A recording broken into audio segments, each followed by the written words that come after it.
Hey guys, look what I got. That's right, I got the E-flite UMX Ultrix. In this video, we're going to unbox it, take a look at all the parts and pieces inside the box. We're going to do a little bench testing, and then we're going to wrap things up with the pros and cons to see if it's something you should buy. Coming up next, we're going to see what's going on inside the box. Alright guys, here's a look inside the box. As you can see, you've got the plane fully assembled except for the vertical stabilizers right there. Spare props also come in the box. Owner's manual, so you don't need an internet connection. The one thing that you don't have with this being a bind and fly basic is the battery. You've got to buy that separate, and I've got links in the description below to the battery, to the plane, and everything I use to make my videos. Coming up next, we're going to take everything out of the box and take a closer look. So here is a better look at the plane itself and the accessories pack. Inside the accessories pack, we've got both vertical stabilizers, got the props, and then we've also got this metal piece that makes it so belly landing is going to protect the props. Apparently this is so you can land even on pavement. So this gives you a buffer, kind of like a skid. And coming up next, we're going to take a look up close at the plane, top and bottom. So here's a look at the top side of this guy. And this again is where the rudders go, or vertical stabilizers. Sorry, this does not actually have functioning rudders. This does have 1S power, and we'll get into a little bit more of how that works, the way that this functions, probably when we fly it, maybe a little bit later in the video. Here's a look at the underside. We've got the protectors on the servos, which is really nice. This is a belly lander, guys, so that is very important to keep crap out of your servos, especially with these little micro servos. I've had a bazillion of these planes, and that is really critical to keep them flying and flying well for a very long period of time. This is where that little metal piece goes. Looks like a quick and easy install. This is the battery bay right in here. It's magnetic, and it's kind of hard to dig that out if I'm being honest. Very cool. That's where the battery goes. That battery that I showed you earlier, I don't have it within arm's reach. There's also another port. You can install lights on this, guys, which is really quite cool. Just snaps back in there. Very strong magnets on that little guy. And coming up next, I'm going to install the metal piece and the vertical stabilizers.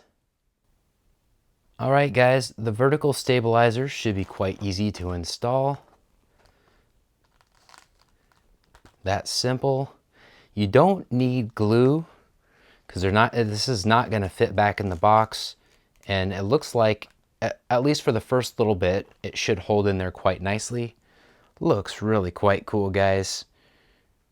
It reminds me of a cross between a Delta Ray One and the UMX F-22, or the UMX Striker, as I like to call it, remember it as. And coming up next, I'm going to show you how to install that little metal piece. Okay, everybody, so I'm guessing that you want this trail in back here. I have not looked in the manual yet, so if I'm wrong, definitely correct me in the comments. Pop this little bad boy in there. Boom, there you go. So now you can land on pretty much any surface, and you've got clearance for your props, which is really good. We do have the spare props like I showed earlier, but if you can get more mileage out of these stock props as possible, that is not a bad thing, guys. All right, coming up next, we are going to bind this bad boy. Okay guys, I am all bound up using the manual.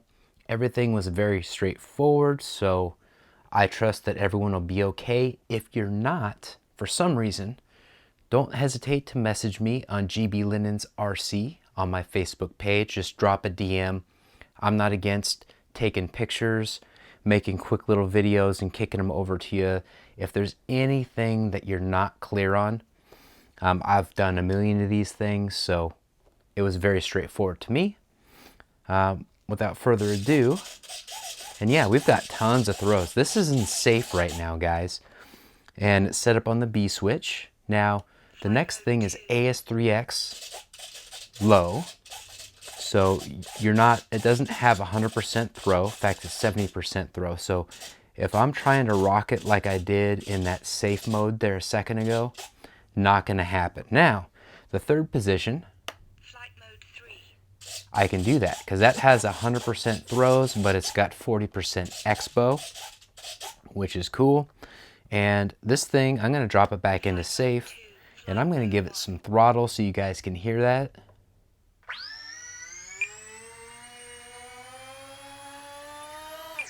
It was almost starting scooting on us, guys. That was about 35% throttle. These are 1S brushless motors, very powerful, which is going to be awesome. I cannot wait to fly this. I've seen other people fly it, and it's performed extremely well.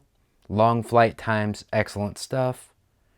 So that's about it. We're going to go switch to our pros and cons coming up next. Okay guys, we are going to do our pros and cons and wrap up this video here shortly. As far as the pros go, this is a really fair price for the twin motors. Check the link in the description for the current price, but as of launch, the price for twin motors, 1S brushless twin motors at that, is quite remarkable actually. The fact that it has 1S brushless motors period is quite remarkable. I had to buy this just because of that fact alone. I wanted to support Horizon Hobby and their choice to do that. I've been wanting them to do that with the ultra micro planes for so long that I couldn't not support it. So I laid down my credit card and there you go. Another big pro is the thick foam. This thing is going to be durable. It's lightweight, it's small, but the thickness of this foam is significantly, and the cell size of the foam is definitely different than your typical UMX planes or ultra micro planes. That is awesome. Typically they fly great, but they don't crash really well. So that is good.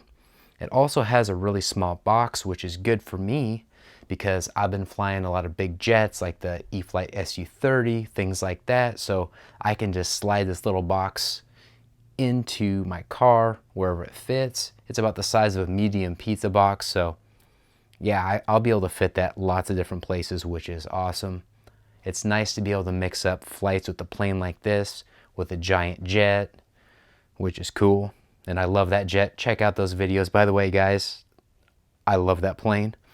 As far as the cons go, it is really small, so visibility, especially in cloudy weather, is going to be interesting. You can add lights to it, which is cool, which may help with that, but without that, just straight out of the box, which is how I'm reviewing it, it's going to be a little bit difficult to see. It's also supposed to be very quick and dynamic, which may make that somewhat difficult to record, all that stuff, so we'll see. The other con is it doesn't have wheels.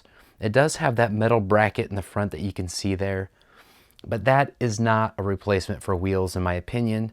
It's a pretty nice close thing, but it's not. Taken off from the ground is 1/3 of the experience in my opinion. Hand tossing is okay, but I definitely prefer wheels. So check the links in the description, guys. With all that being said, like, comment, and subscribe. And GB Linden out.